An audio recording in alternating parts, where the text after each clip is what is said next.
how does money move from one location to another? When I started to imagine this, I was given, you could say, nirvana into how complex the financial system actually is. Because once you made a deposit, you would get a message on your phone saying your account has been credited by so much of rupees. But in reality, the money that you've deposited is in fact moved to so many locations. And when you actually start to imagine this, you realize how amazing the financial network is. And definitely you would be mind blown with the whole factor here. Now, let me start to explain to you all where it actually starts and where it actually ends. The cycle is going to be extremely lengthy, so bear with me on this. But at the end of this video, I promise you, you will be mind blown when it comes to how money moves in India. Okay, so let's get started with this. Now, I've made a deposit of 1 crore rupees into SBI. Now don't laugh because I don't have that kind of cash. So if I made a deposit of 1 crore rupees into SBI, I would deposit this into my savings account. Now as soon as I make that deposit, I would get a message saying that so much of money has been deposited into my account. Now that money is in turn going to be used to give as a loan to a friend. Okay, I'll consider my friend Yashvir here, and Yashvir has in fact applied for a home loan. So the deposit I've made, the entire 1 crore rupees, is going to be given to Yashvir as a home loan. Now remember, in reality there is no physical movement of money. It's just done in the electronic form. If money was moved physically, I would actually have a location in a bank, a particular spot in the bank where my money would be deposited. And if I were to go there and check that, okay, is my 1 crore rupees there? And if I find it missing, the bank would in fact tell me that we gave your money as a loan to your friend. Now that doesn't happen because it's all electronic. So you need to imagine this in an intangible form. Money moving electronically from my account to Yashvir's account in the form of a home loan. Okay, now the next thing that would happen there is Yashvir in fact uses this money to buy a property. Okay, let's say he buys a villa which is in fact been constructed by the Brigade Group. So he buys a villa which has been constructed by the Brigade Group, and the next thing that happens there is money from his account, 1 crore rupees, in fact goes to the Brigade account.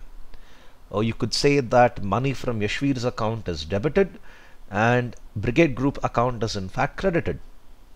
So what happens next? Brigade Group in fact uses this money to make payments to different resources. Now when you have the construction of a villa, you have different entities who participate in this.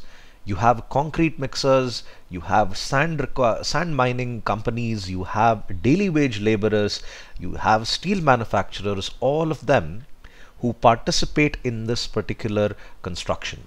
So money from the Brigade Group is going to be used in order to make payments into these different accounts. Okay, so 1 crore rupees, small profit margin would be retained by Brigade. The rest of it is in fact going to be used to make payment into different accounts. So you could say Brigade account gets debited and multiple credits happen to different locations. Okay, multiple credits happens to different locations. Steel manufacturers, daily laborers, daily wage laborers, all of them are going to get some amount of money from the money which Brigade Group earned by the sale of that villa. Okay, so far I've made a deposit of 1 crore. The money from my account has in fact been given to Yashvir. Yashvir buys a villa. He transfers money from his account to Brigade Group account. Brigade Group uses this money, keeps a bit of profit, and in turn makes payments to different resources like concrete manufacturers, sand mining companies, etc. Okay, now the next thing that happens there is you can see the movement of money already here. From one person, from me, this is in fact moved to a dozen locations here. I've given some very simple examples. Just one person, one person, and one company here where the money gets received. But in reality, it goes to so many more. In fact, the construction of a villa, I'm not considered so many factors. I'm not considered the architect involved in this. Okay, I'm not considered the engineers involved in this, the different people who would in fact supervise construction, none of them I'm considered here. Okay, so even there the movement of money actually happens. The next thing that would happen here is, so brigade group's movement of money, it ends there.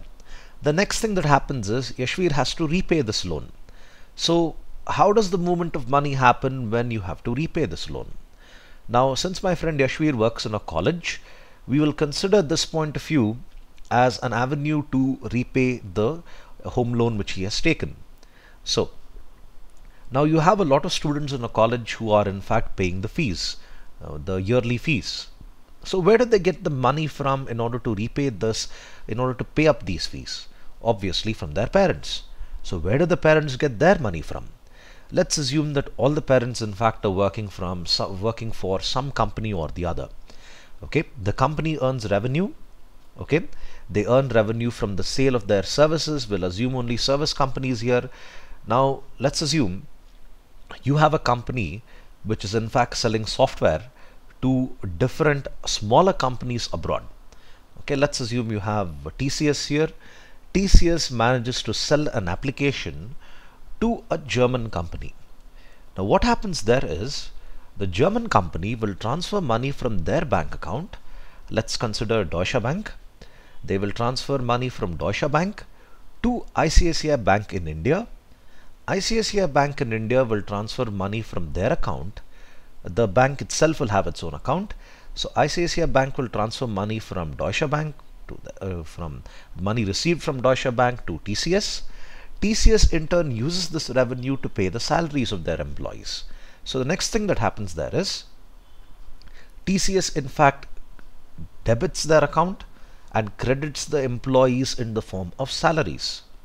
Now part of that salary is in fact used by these employees to pay the fees of their children.